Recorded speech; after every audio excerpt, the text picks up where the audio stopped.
You know that feeling when you're in a debate about crime and punishment and it just goes in circles? It feels like you and the other person are speaking completely different languages. Well, what if the problem isn't your opinions, but the very words you're using? Let's get into it. All right, so here's our game plan, based on a brilliant analysis by philosopher Antony Flew from way back in 1954. We're going to start with the puzzle itself, why these debates are so tough. Then we're going to define our terms, look at the logic of justifying anything, see a classic mistake in action, and wrap up with a way to think more clearly about, well, pretty much everything. So yeah, let's start right there with that core problem. We see it everywhere, right? On the news, in politics. Arguments about punishment just seem to hit a wall. One person's talking about justice and what people deserve, another's talking about what's best for society, and it goes nowhere. Flew's big idea was that maybe this isn't a clash of values at all. Maybe it's a fundamental confusion, hidden in plain sight. And this, right here, is the heart of it. Are we having a moral fight about what we ought to do? Or are we actually just tripping over the definition of the word punishment itself? It sounds like a small difference, but trust me, it changes everything. Okay, so to untangle this mess, we have to do what Flew did. We have to get crystal clear on our main keyword, punishment. His whole point was, look, before we can even start a productive debate about whether punishment is justified, we first have to agree on what it is we're all talking about. Flew points out that punishment is a slippery word. He calls it vague because its edges are blurry, and open-textured because you could always dream up a new situation and not be sure if the word even fits. So, to cut through all that fog, he said, let's just create a standard 5-part definition to work with. And here it is, Flew's 5-point checklist. For something to really truly count as punishment in its standard central form, it has to take every single one of these boxes. Let's break them down. First up, it's gotta be unpleasant. It has to be something the person receiving it doesn't want. Flew was careful not to just say pain because, a huge fine or being locked up is definitely unpleasant, even if it's not physically painful. Second, it has to be for a specific offense. This is what separates punishment from just, bad luck or a natural disaster. It's a direct consequence for breaking a known rule. Number 3, it has to target the person who actually committed the offense. Now, sure, we can talk about punishing the innocent, but Flew's point is, if a system regularly started doing that, we'd probably stop calling it a punishment system and start calling it something else, like tyranny. The word itself would start to break down. Fourth, a person or a group of people has to be the one doing it. A natural consequence, like, say, getting sick after doing something reckless, that's a penalty, but it's not a punishment.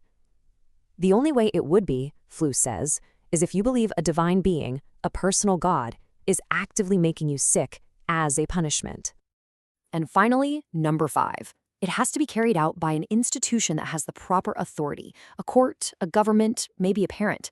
If some random person on the street decides to hurt you because you wronged them, that's not punishment. That's revenge. Big difference. Okay, so we've pinned down punishment, but that's only half the phrase we're looking at, right? Now we've got to wrestle with the other big word, justification. And you guessed it, this word is way more complicated than it looks on the surface. Here's the key. A justification never just exists in a vacuum. It's always a relationship between things. You are justifying something, an action, against a specific charge, like, that's a cruel thing to do, and you're making that justification to a certain audience or principle. If you change any one of those pieces, the justification itself has to change too. And this leads us to a really cool idea called overdetermination. It's a fancy term for something we all understand intuitively. Imagine you go to a party. You might go because your best friend will be there. You might also go because your favorite band is playing. Either one of those reasons all by itself would be enough to get you to go. That's overdetermination. One action supported by multiple, separate, good enough reasons.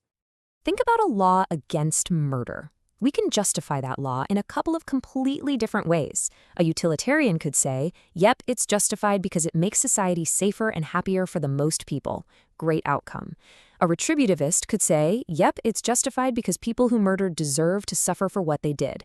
See? 2 totally different philosophies, both arriving at the exact same conclusion. They aren't mutually exclusive. So now we've got our tools, right? We have a sharp definition of punishment, and we understand how justification works. Now we can finally see how Flew uses this toolkit to diagnose a really common mistake people make in these arguments. And he uses one of his colleagues, a guy named J.D. Mabbott, as the perfect example. So here's what Mabbott wrote back in 1939. And on the surface, this sounds like a pretty clear, strong moral claim. He's saying the only reason we should ever punish someone is because they broke a rule. Sounds like a classic retributivist argument. But wait a minute. Let's use our new tools. Is Mabbott actually giving us a moral reason for why we should do something? Or is he, maybe, just repeating part of the definition we already agreed on? And boom, here it is. This is the aha moment. Look at the two columns. On the left, we have a simple truth based on our definition. Punishment is, by definition, for an offense. On the right, we have a moral claim. We ought to punish because someone broke a law. Mabbott is presenting his argument as the one on the right, a moral justification.